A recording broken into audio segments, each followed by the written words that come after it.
Students trigonometry একটা problem discuss করছি। এখানে বলা হচ্ছে ট্যান থিটা ইকুয়ালস টু -4/3 হলে সাইন থিটার ভ্যালু কত।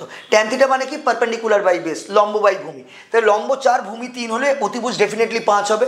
আর সাইন থিটার ভ্যালু আমরা জানি, সাইন থিটার মানে হচ্ছে পারপেন্ডিকুলার বাই হাইপোটেনিউজ 4/5। এটা তখন পর্যন্ত প্রযোজ্য হতো যদি মাইনাসটা না থাকতো। মাইনাস থাকার অর্থ কি? মাইনাস থাকার অর্থ কে কোন, মানে ও কোন কোয়াড্রেন্টে আছে এটা ডিনোট করছে। আমরা জানি এইগুলো এক একটা করে কোয়াড্রেন্ট। ফার্স্ট কোয়াড্রেন্টে সবাই প্লাস, সেকেন্ড কোয়াড্রেন্টে সাইন এবং কোসেক প্লাস, থার্ড কোয়াড্রেন্টে ট্যান এবং কট প্লাস, ফোর্থ কোয়াড্রেন্টে কস এবং সেক প্লাস। তাহলে এখন ট্যান নেগেটিভ বলেছে, ট্যান থিটা নেগেটিভ বলেছে মানে নিশ্চয়ই ফার্স্ট কোয়াড্রেন্ট এবং থার্ড কোয়াড্রেন্টে নেই, কারণ এই দুটো কোয়াড্রেন্টেও পজিটিভ থাকবে। তারপরে আইদারও 2 নম্বর কোয়াড্রেন্টে রয়েছে অথবা 4 নম্বর কোয়াড্রেন্টে রয়েছে। কে রয়েছে?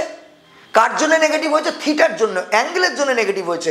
তার মানে এই যে সাইন থিটা, থিটাটা নিশ্চয়ই আইদার সেকেন্ড কোয়াড্রেন্টে রয়েছে অথবা ফোর্থ কোয়াড্রেন্টে রয়েছে। সেকেন্ড কোয়াড্রেন্টে থাকলে সাইন তো নিজের জন্য প্লাস হবে, ফোর্থ কোয়াড্রেন্ট থাকলে সে তো নিজের ঘর নয়, তার জন্যে নেগেটিভ হবে। তার মানে সাইন থিটার ভ্যালু +-4/5 এই দুটোই হতে পারে। Option A is the correct answer. Thank you.